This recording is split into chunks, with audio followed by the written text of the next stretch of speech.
Et pour se rendre à Poitiers, les justiciables pourront peut-être un jour emprunter une autoroute. C'est en tout cas le souhait de l'association A147 Grand Ouest. Pierre Massy, bonjour. Vous êtes président de la Chambre de commerce et d'industrie, l'un des porteurs de ce projet. Alors l'association a été lancée hier. 1400 acteurs du monde économique local soutiennent ce projet qui est vital. Ce projet est absolument vital.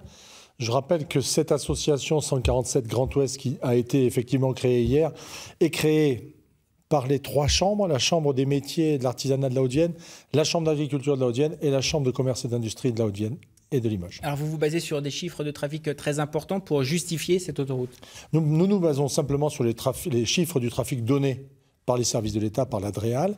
Et effectivement, nous avons comme modèle l'autoroute Pau-Langon, dans le sud-ouest, qui est une autoroute qui a vu le jour il y a 7 ans ou 8 ans et qui aujourd'hui, avec un trafic, au moment où elle a été décidée et imaginée, qui était quasi inexistant, puisqu'il n'y avait pas de route nationale et simplement des départementales. Et aujourd'hui, cette route fonctionne très bien, avec un trafic qui, a priori, pourrait s'améliorer, mais qui fait que l'autoroute est extrêmement rentable. Alors, certains diront, on nous a vendu depuis plus de 40 ans un projet de mise à 2 fois 2 voies de cette route, qui n'a pas été, pas un seul mètre n'a encore été construit. On nous a survendu une liaison TGV entre les deux villes. Pourquoi une autoroute pourrait, elle, voir le jour?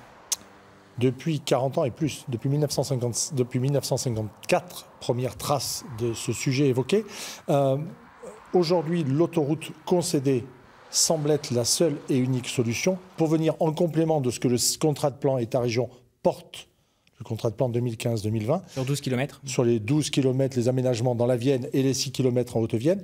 Et le reste, les 80 km ou 85 km manquants, seule la concession et l'argent privé peuvent permettre de le réaliser. Vous en parlerez avec Elisabeth Borne, la ministre des Transports, le 29 juin à Limoges? J'espère bien. La ministre sera là le 29 et j'espère qu'effectivement nous pourrons être reçus et présenter notre projet autoroute 147 Grand Ouest. Nous suivrons ça bien sûr de près. Merci.